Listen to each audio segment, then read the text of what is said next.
एक सूचना मैं आप लोगों को देने जा रहा हूं। जैसा कि आप लोगों को मालूम भी होगा, प्रतिवर्ष प्रति कार्यक्रम में एक शहीद परिवार को सम्मानित किया जाता है। बहुत अनूठा प्रोग्राम होता है, तो ये अभी थोड़ी बाद में करूंगा, मैं खुद ही बुलाऊंगा। जल्दी प्रक्रिया पूरी कर जाए, बहुत समय कम है, बोलना बहुत ज़्यादा है, तो बहुत ध्यान से सुनिएगा आप लोग। हमारा देश 15 अगस्त 1947 को दिन शुक्रवार को प्रथम स्वतंत्रता दिवस मनाया। आज 15 अगस्त 2022 को 75वां अमृत महोत्सव के रूप में मना रहे हैं। इस स्वतंत्रता दिवस पर सभी भक्तों को हमारी तरफ से हार्दिक शुभकामनाएं एवं आशीर्वाद।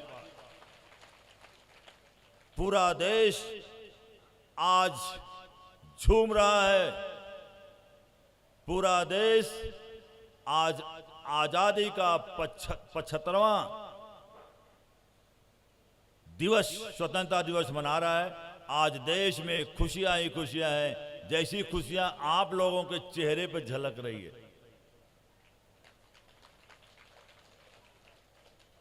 ये आजादी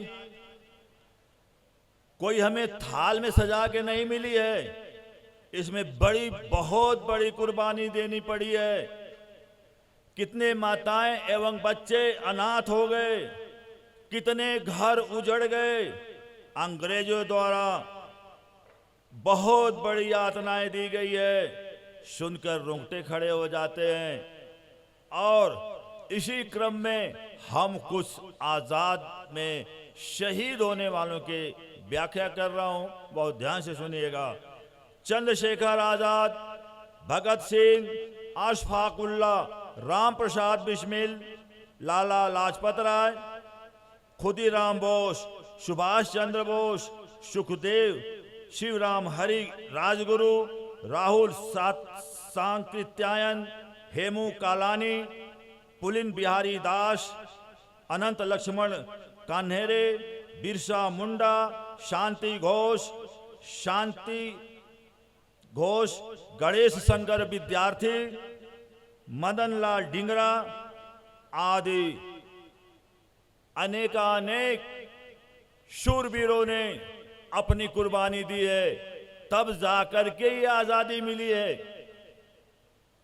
और हम कितने खुश नसीब हैं कि आज इस आजाद माहौल में आजादी के साथ सांस ले रहे हैं। वो जमाना था क्रूरता का, पशुओं जैसा व्यवहार अंग्रेज हमारे ऊपर करते थे और बोलते थे ये काले हैं। रंग भेद नीति अपनाई जाती थी। तो ऐसे मैं एक दो जो कुर्बान हो चुके हैं उनके ऊपर कुछ व्याख्या दूंगा। देखिए, जलियांवाला बाग जो अमृतसर में आप लोग गए भी होंगे, देखे भी होंगे, वहां एक बहुत बड़ा कॉन्फ्रेंस चल रहा था और जनरल डायर एक ही गेट था और वहां पर तोप लगवा दिया और इतनी धुआंधार गोलीबारी हुई कि मैं उसकी व्याख्या शब्दों में तो नहीं कर सकता, लेकिन मैं यही बोल सकता हूं कि उसमें एक कुआं था, लाशों से पट गई। अब आप लोग सोच लीजिए कितनी क्रूरता, कितने अत्याचार जनरल डायर ने किया। और उस जलियांवाले बाग के समीपी एक छोटा बालक था, खिड़की से सारा तमाशा देख रहा था। उसने प्रण किया कि जब तक मैं डायर का खात्मा नहीं कर लूंगा, मैं चैन से नहीं बैठूंगा। उसने पढ़ाई किया, एलएलबी किया, एलएलएम किया और वकील बन गया और इंग्लैंड वकालत करने चला गया। संयोग से जनरल डायर जब हमारा देश स्वतंत्र हुआ तो वहां पर जज बना और ऊधम सिंह ने ऐसा क्लाइंट चुना कि जो केस जनरल डायर की अदालत में लगी हो, और जब इनकी पेशी आई सब संयोग सही बैठता गया। और एलएलबी की किताब मोटी होती है, उन्होंने रिवॉल्वर के साइज का उन्होंने उस किताब में काट करके पन्ने को रिवॉल्वर रख दिए और बुक वैसी की वैसी रही। जो ही बहस का समय आया, ऊधम सिंह ने बहस जबानी शुरू हुई, पॉइंट की बात आई, माय लॉर्ड कानून ये बोलता है और पुस्तकों में ये लिखी हुई है। जब ही उन्होंने पुस्तक खोला, 3 गोलियां उसके सीने में उतार दिया। जनरल डायर वहीं ढेर हो गया और ऊधम सिंह गिरफ्तार हुए और उनको वहीं फांसी हुई। भारत सरकार ने उनके शव को मांगा और इंग्लैंड ने, ब्रिटेन ने वो शव भारत आई गई। पूरे सम्मान के साथ उस शव को दफनाया गया। तो उस पे मैं एक कुछ बोलने जा रहा हूं।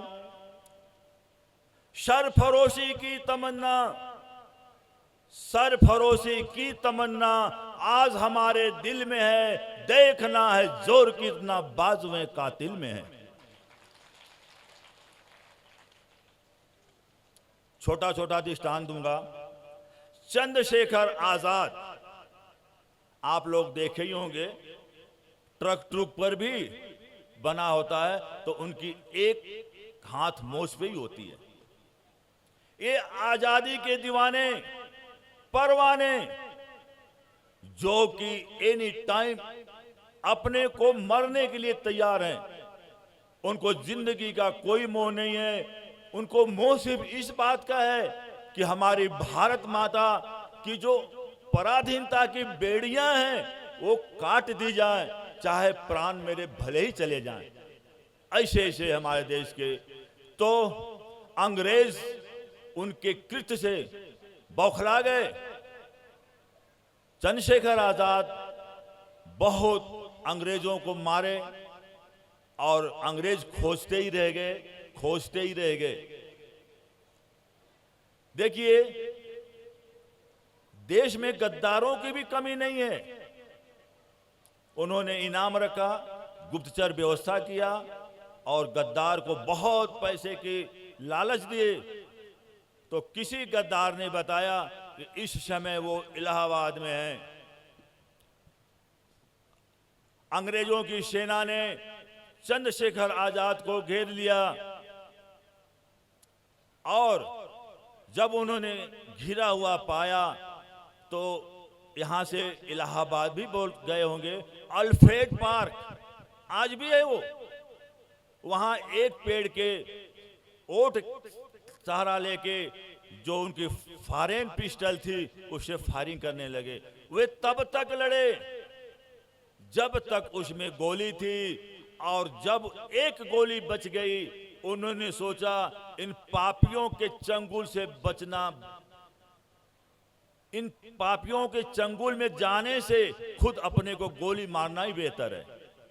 उन्होंने कनपट्टी में गोली लगाई और अपने हाथ स्वयं ही अपने को शहीद कर दिए। तो उस पर मैं 2 लाइन बोलता हूं। शहीदों की चिताओं पर लगेंगे हर बरस मेले, शहीदों की चिताओं पर लगेंगे हर बरस मेले, वतन पर मरने वालों का बाकी यही निशान होगा। एक स्वतंत्रता सेनानी सुभाष चंद्र बोस, उनके नाम से अंग्रेज जो है पैंट में पेशाब कर देते थे। इतना उनका दबदबा था, इतना उनसे डरते थे, सुभाष चंद्र बोस के नाम से ही डरते थे वो। और सुभाष चंद्र बोस ने आजाद हिंद फौज की सेना का गठन किया था। उनकी एक कॉन्फ्रेंस कलकत्ता में हो रही थी, बहुत बड़ा कॉन्फ्रेंस था। उन्होंने वहां से घोषणा किया, तुम खून दो, मैं आजादी दूंगा। और उन्होंने बहुत बड़ा चादर बिछा दिया और माताओं एवं बहनों से अपील किया कि देश की आजादी के लिए आपके पास जो भी जेवर है उसमें डाल दीजिए। अगर इस देश को आजाद कराने के लिए अपनी भूमिका को अदा के। हमारे देश में माताओं एवं बहनों का बहुत बड़ा योगदान रहा है। वहां पर उपस्थित जितनी भी माताएं बहनें थी, उन्होंने जो भी पहना था वो सब चादर पर डाल दिए। और माताओं एवं बहनों का बलिदान देखिए कि वो चादर सोने से बिल्कुल लबालब हो गया। और वही सुभाष चंद्र बोस जो कि किंवदंतियां हैं, हम गए हैं उनके जन्म स्थान पर, कटक में है, मैंने वहां जाकर के भी दर्शन किया है। इतने बड़े वो स्वतंत्रता सेनानी थे कि उस जमाने के आईएएस थे वो। कोई बोलता है कि जहाज में मारे गए हैं, कोई बोलता है कि उनकी मृत्यु हो गई। हालांकि अब तो मृत्यु हो ही गई होगी, लेकिन आज भी वो कारण स्पष्ट नहीं है। तो मैं जितने भी हमारे देश के लिए शहीद हुए हैं, हम सभी शहीदों को और उनके परिवार को नमन करता हूं।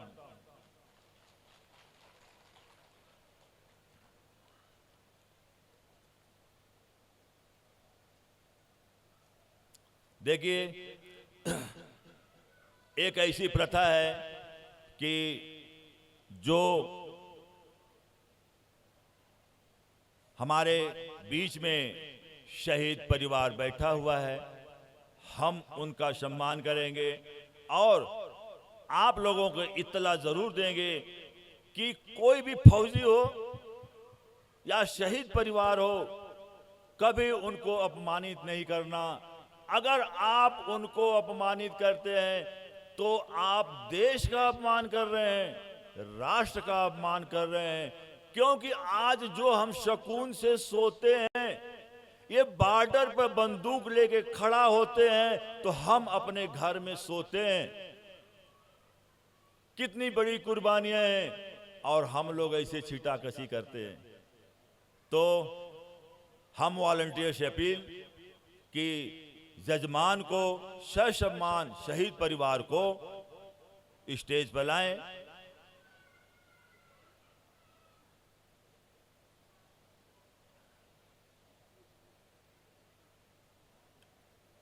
देखिए, जो शहीद परिवार को यहाँ पर देने की व्यवस्था है, 7,000 रुपया नकदी दिया जाता है और एक मोमेंटन दिया जाता है, शाल दिया जाता है। और उनका हम सभी भक्तों से इनका आप लोग खड़े होकर सम्मान करिए, तब असली सम्मान होगा। और तालियां बजा करके सम्मान करिए।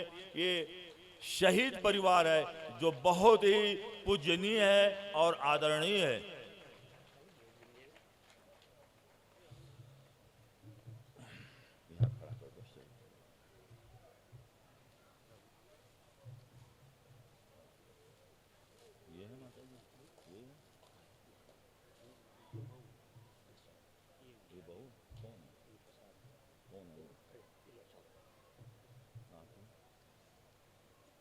आप खड़े हो, मैं पहले पढ़ूंगा।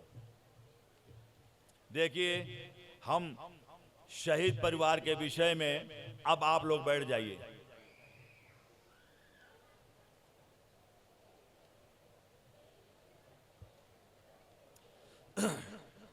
हम शहीद परिवार के विषय में बताने जा रहे हैं, बहुत ध्यान से सुनिएगा। ए भाई, कोने में भगदड़ कैसी हो रही है, ये समझ में नहीं आ रहा है। हाँ? अरे भाई, अभी आप लोग बैठो, अभी बहुत समय लगेगा, चिंता नहीं करो। वही अभी मैं बोला, ये तो ढाक के 3 पात। तो आप लोग बहुत ध्यान से सुनिएगा। शहीद टेक सिंह मस्ताना, उनके पिता का नाम चूड़ामणि और उनकी माता का नाम श्रीमती कुंता देवी। गांव स्याह, डाकघर लुहारा, तहसील बल, जिला मंडी, हिमाचल प्रदेश है। और उनका जन्म 6/4/1968। शिक्षा 10वीं पास राजकीय हाई स्कूल राजगढ़ से। सेना में भर्ती तिथि 13/10/1986, 7वीं डोगरा रेजिमेंट। विवाह श्रीमती बीना देवी के साथ दिनांक 8/11/1989 को हुआ। 3 पुत्रियां हैं, पहला कुसुमलता, दूसरा कमलेश कुमारी, तीसरा नीलम कुमारी। इन सभी बेटियों की शादी हो चुकी है, अपने अपने घर में जा चुकी हैं, अपना जीवन खुशहाली से व्यतीत कर रही हैं। पुत्र विनीत, जो अपनी निजी व्यवसाय में कार्यरत हैं, सेना में अंतिम पोस्टिंग 7वीं डोगरा रेजिमेंट पलाहवाला जम्मू में। और शहीदी दिवस दिनांक 10 जून 1999 भारत पाकिस्तान कारगिल युद्ध के लड़ाई में। तो हम सभी भक्तों की तरफ से उस वीर पुत्र को नमन करते हैं, सभी भक्तों के साथ जो अपनी कुर्बानी कारगिल युद्ध में दे चुके हैं। और उनकी धर्मपत्नी खड़ी है, उनकी बहू भी साथ में खड़ी है, एक बेटा है। तो देखिए, ये कुर्बानी कभी बेकार नहीं जाती। जो देश के ऊपर कुर्बान हो जाता है वो इतिहास में महान हो जाता है, वो पूजनीय हो जाता है, आदरणीय हो जाता है और वंदनीय हो जाता है। तो इस शहीद परिवार का सभी भक्तों की तरफ से, खुद अपनी तरफ से हार्दिक शुभकामनाएं देता हूं और आशीर्वाद भी देता हूं। अब इनकी सम्मान की प्रक्रिया शुरू हो रही है। हम अभी नहीं छोड़ेंगे जो आप लोग सोच रहे हो, क्योंकि आज हम स्वतंत्र हैं, आज हम कुछ भी कर सकते हैं।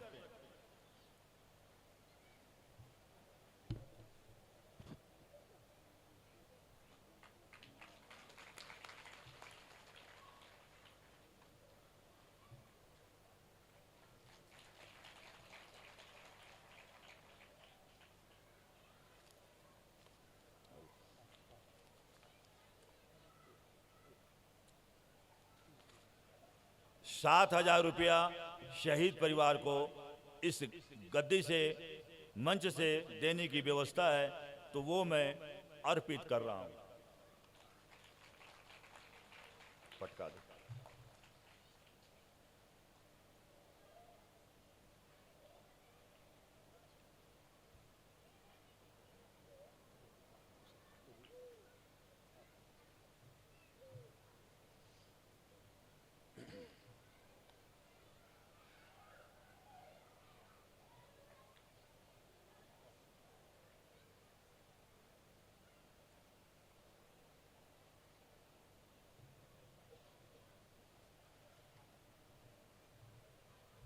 इनके सम्मान में तालियां बजाई जाए।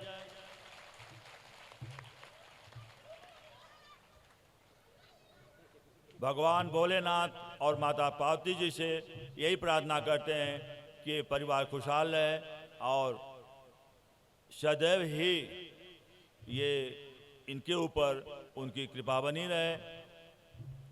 तो अभी कुछ छूट रहा है।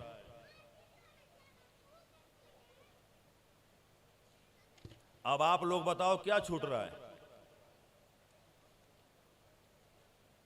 एक मैटर छूट रहा है, तो आप लोग सुन लो, उसके बाद मैं अपनी वाणी को विराम दूंगा।